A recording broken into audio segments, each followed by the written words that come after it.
মেয়ে মস্করা করে বলতো, আমার বেবি হলে তোমার কাছে দিয়ে যাব। তোমার দুটো ছেলে মেয়ে মানুষ করেছো, এবার আমারটাও করো।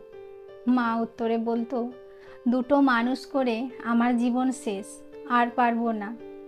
ঠিক যখন মেয়ের ডেলিভারির সময় চলে এলো, মা ছুটে চলে গেল। মা জানে তার মেয়ের কতটা দরকার এখন মাকে। আর কেউ না বুঝুক, মা বোঝে। ঠিক যখন মা থেকে দিদা হলেন, তিনি থেমে নেই। ময়লা জামা কাপড় সেই ভোরবেলা থেকে উঠে ধুয়ে দেওয়া, ঘর মুছে দেওয়া, মেয়েকে খাওয়ানো, মেয়ের বাচ্চারও কখন কোন যত্ন নিতে হবে সব একাই করে যাচ্ছেন।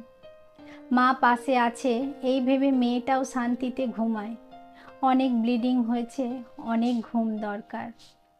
মা হয়েও এতটা কষ্ট করেনি দিদা হয়ে যতটা কষ্ট আমার সন্তানের জন্য করেছেন। ভাগ্যবান সেই মেয়েরা যারা প্রেগনেন্সির সময় মাকে কাছে পেয়েছে।